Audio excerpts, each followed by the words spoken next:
हरे कृष्ण कृष्ण कृष्ण हरे हरे, हरे राम राम राम हरे हरे।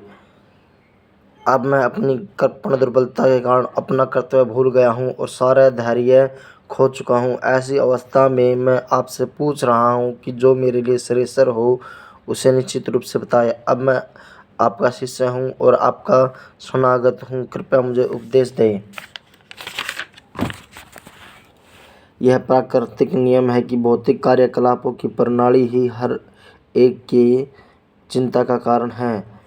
पग पग पर उलझन मिलती है, अतः प्रामाणिक गुरु के पास जाना आवश्यक है, जो जीवन के उद्देश्यों को पूरा करने के लिए समुचित पथ निर्देश दे सके। समग्र वैदिक ग्रंथ हमें यह उपदेश देते हैं कि जीवन की अनचाही उलझनों से मुक्त होने के लिए प्रामाणिक गुरु के पास जाना चाहिए। ये उलझनें उस दावाग्नि के समान है जो किसी के द्वारा लगाए बिना भभक उठती है। इस प्रकार विश्व की स्थिति ऐसी है कि किसी के बिना चाहे जीवन की उलझनें स्वतः उत्पन्न हो जाती है। कोई नहीं चाहता कि आग लगे, किंतु फिर भी वह लगती है और हम अत्यधिक व्याकुल हो उठते हैं। अतः वैदिक वाङ्मय उपदेश देता है कि जीवन की उलझनों को समझने तथा उनका समाधान करने के लिए हमें परंपरागत गुरु के पास जाना चाहिए। जिस व्यक्ति का प्रामाणिक गुरु होता है वह सब कुछ जानता है, अतः मनुष्य को भौतिक उलझनों में न रहकर गुरु के पास जाना चाहिए। यही इस श्लोक का तात्पर्य है। आखिर भौतिक उलझनों में कौन सा व्यक्ति पड़ता है?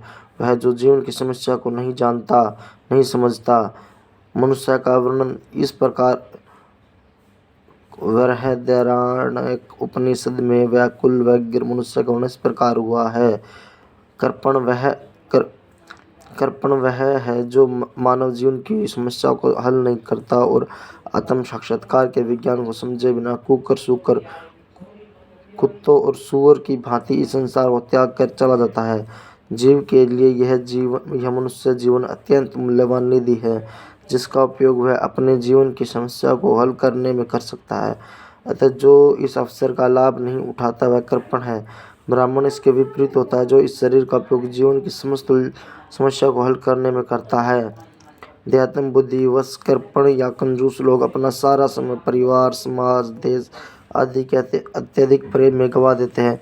मनुष्य प्राय चरम रोग के आधार पर अपने पारिवारिक जीवन अर्थात पत्नी, बच्चों तथा परिजनों में आसक्त रहता है। कृपण यह सोचता है कि वह अपने परिवार को मृत्यु से बचा सकता है, अथवा वह यह सोचता है कि उसका परिवार या समाज उसे मृत्यु से बचा सकता है। ऐसी पारिवारिक आसक्ति निम्न पशुओं में भी पाई जाती है, क्योंकि वे भी बच्चों की देखभाल करते हैं। बुद्धिमान होने के कारण अर्जुन समझ गया था कि पारिवारिक सदस्यों के प्रति उसका अनुराग या मृत्यु उनकी रक्षा करने की इच्छा ही उसकी उलझनों का कारण है। उसका अनुराग तथा उस मृत्यु से उनकी रक्षा करने की उसकी इच्छा ही उलझनों का कारण है।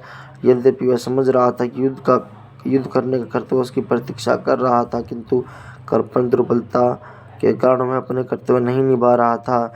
अतः वह परम गुरु भगवान कृष्ण से कोई निश्चित हल निकालने का अनुरोध कर रहा है।